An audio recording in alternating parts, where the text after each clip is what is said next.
Le taux de chômage en Afrique du Sud a grimpé à son plus haut niveau en 12 ans.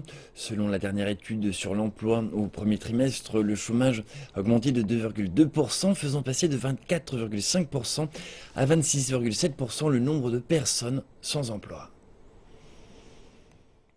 L'Afrique du Sud peine à créer des emplois, avec une croissance économique balbutiante à peine 1%.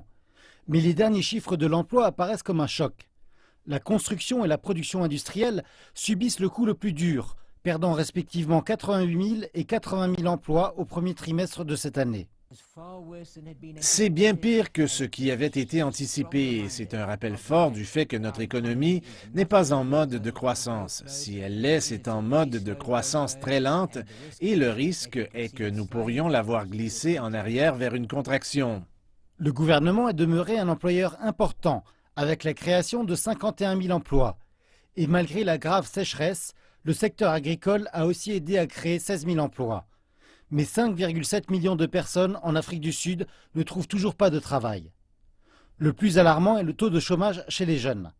Des millions de jeunes sud-africains, même ceux qualifiés, peinent à trouver des opportunités d'emploi. La jeunesse représente près de la moitié de la population sud-africaine. Selon l'Organisation internationale du travail, le chômage des jeunes côtoie 53%.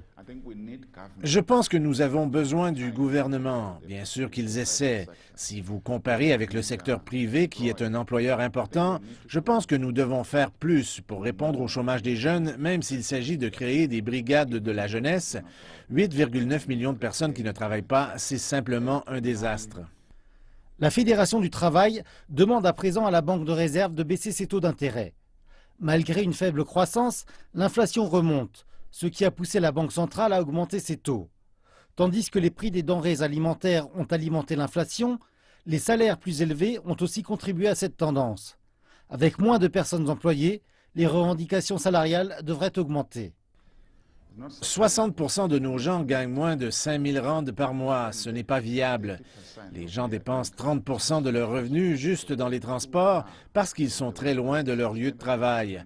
Ils dépensent environ 70% de leur argent dans l'alimentation. Les finances des consommateurs sont sous pression. Ceux-ci sont surendettés à un niveau exceptionnellement haut et les taux d'intérêt sont déjà en train de monter, ce qui signifie que le coût total de la vie a augmenté et bien sûr le revenu disponible signifie qu'il y a bien moins d'argent à disposition pour stimuler l'économie. Le gouvernement fait tout ce qui est en son pouvoir pour empêcher l'économie de chanceler davantage. Le président sud-africain a rencontré les grandes entreprises et les syndicats dans la nuit de lundi à mardi pour discuter de la marche à suivre. Le secteur privé sera lui aussi sous pression pour aider à relancer l'économie et créer des emplois.